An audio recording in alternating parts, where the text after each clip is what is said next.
Haaya shamaa harka fuunee jarra jirtuu hordoftoota kiyya jaalatamuuf kabajamoo nagaa waaqayyoo isiniif haa ta'u lafumaaf iddoo jirtanitti jechuudha hundumti keessanuu akkam jirtu fayyaadhamee jajjabaattuu jireenyi maal fakkaata ergaa ariifachiisaan qabu jechuudha ergaa dhimma shamarran biyya arabaatitti jechuudha.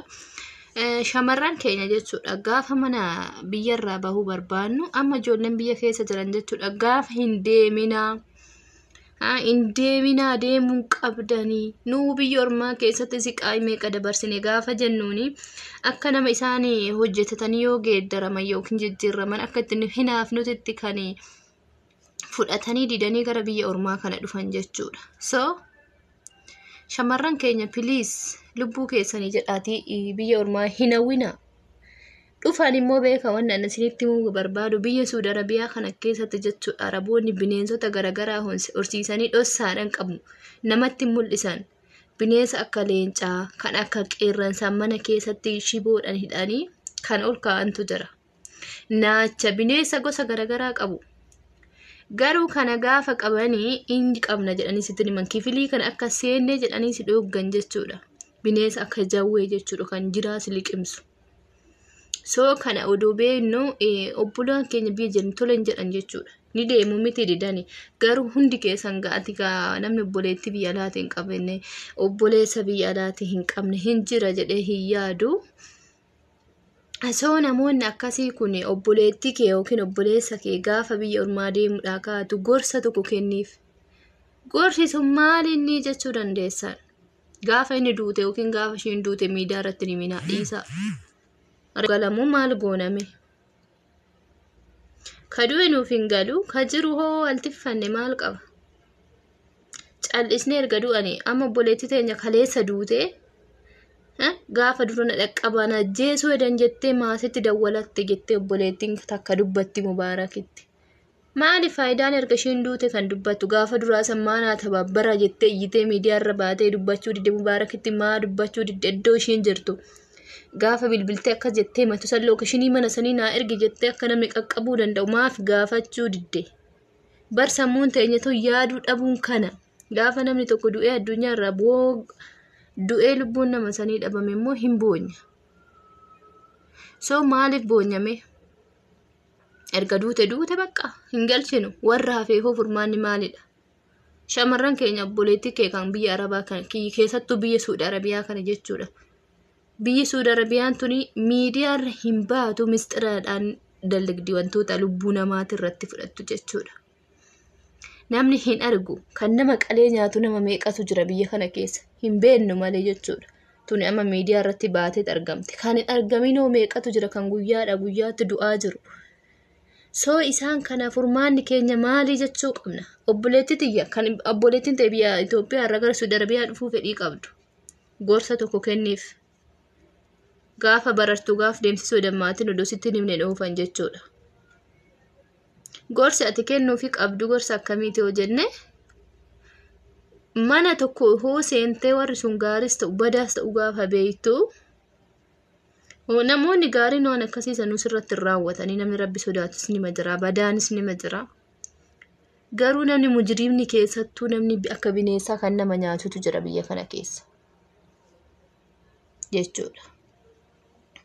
Kaza nama mana kana kifilii kana bantee seenin gaafa arabni siin jettu kifilii tokko gonkumaa ergaati mana sasseente siinillee jechuu baatu kan hin qollofamee taa'u kan itti seeni siin jettu jechuullee baatu cufama taa'u gaafa argitu jedhati hin baasinaa bilbila na baasa hin dalagu mana san jettee hayyitu gorfadhaa obboleetti keessan biyya Itoophiyaa irraa dhuftu jechuudha.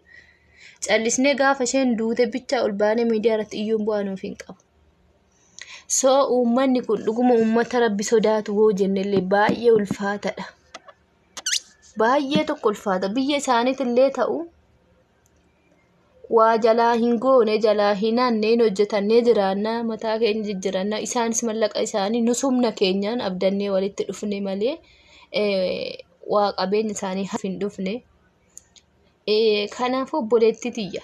Obboleessa kiyya jechuudha. Dhaamsi shamarran keenyaaf qabu obboleettiin teessan gaafa biyya Arabaas biyya Saudi Arabiyaa deemtu gorsa akkanaa kana gorsa. Biyya Saudi Arabiyaa keessatti naachaatu jira. Naacha mana tokko keessa qollofanii naachi ka waan nyaatu hin jiru hin beektanii ijoollee kontiraata biyyarraa fidanii sarratanya 3-4 barbaada 5 barbaada faa jedhanii fidanii Itoophiyaarraa qalanii shamarran keenya lubbuu isaanii qalanii naachaaf laataa jiran biyya kanatti. Mana nama meeqati ka firiijiin isaanii mataa namaa ta'ee jiru. Luka namaa meeqatu jira. Kan firiijii kana hin banin jettee kana namni dhoowwitee bilbilachiisne ijoollee meeqatu jira. Kan miidiyaa irratti hin bahin jechuudha. Kan namni hin argin meeqatu jira kan lubbuun isaanii wareegame. Isheen kun amma biyyarraa waraqaadhaan dhuftee hin barbaadamtii seerillee hin gaafachiisaa. Duutee lubbuu dhabde malee reeffi isheen akka biyyatti galamuuf hin godhamu.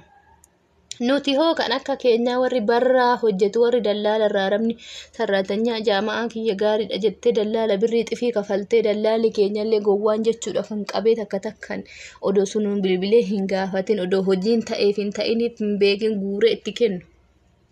Mallaqa 200 sallaalee jechuudha. Namoota akkasii sanoo kan affanamee qalamee achiin dhabame maatiin obboleettiin xiyya akkatti hojii deemtee warri nama sanii jechuudha.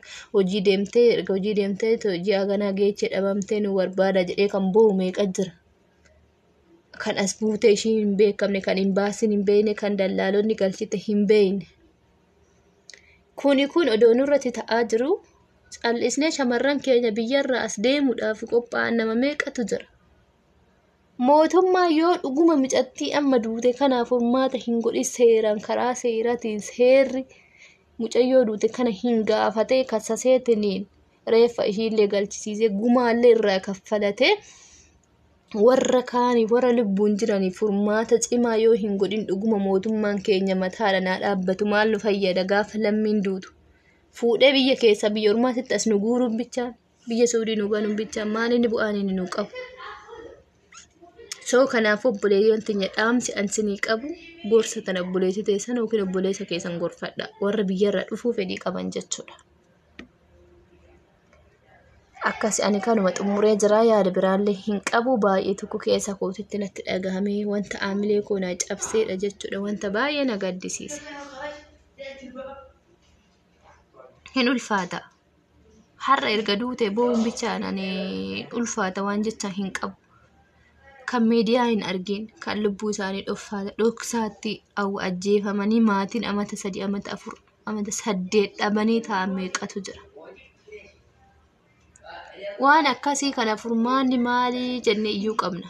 Malee callisneetuma tun duute boonyee baqqaayii piroofaayilii ishee riippi jennee piroofaayilii irra godhanne dabarsu bichaan hiikaa ta'a jedhee yaaduun akka kootitti.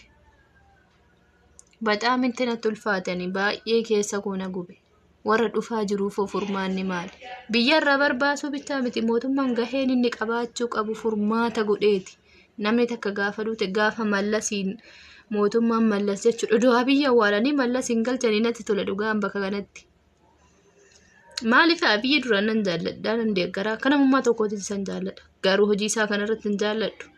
Mallas gaafa mucayyoon takkittiin biyya Kuweetitti duute jechuudha. Itoophiyaarraa achittuun awwaalamtu jedhee dubbii balaa kaase. Ijoollee ganda keenyatti jechuudha. Mucayyoon sun kan duute kan hin beeku. Warra hin beekaa mucayyoo magaalaa Addis Ababaa keessa guddatte. Maatiin Addis Ababaatti dhaqanii warra akka bira guddatte mucattiin haatiif abbaan ishii biyya keenya. Maatiin Addis Ababaa dhaqanii risaaxinii bananii reeffa ishii ilaallatan mucayyoo jechuudha. Achi reeffi ishii galee fi haadhaaf abbaan bu'anii awwaallatan. Firri deemee awwaallate. Garuu keenya kuna guyyaa namni cafa mana hidhaatitti hin du'an namni nu dubbatu hin jiru. Obbolaan keenya guyyaa mana hidhaa keessa du'aa jiran furmaanni maa dhabame. Ijoolleen karaa miila hin deebi'anii jedhan.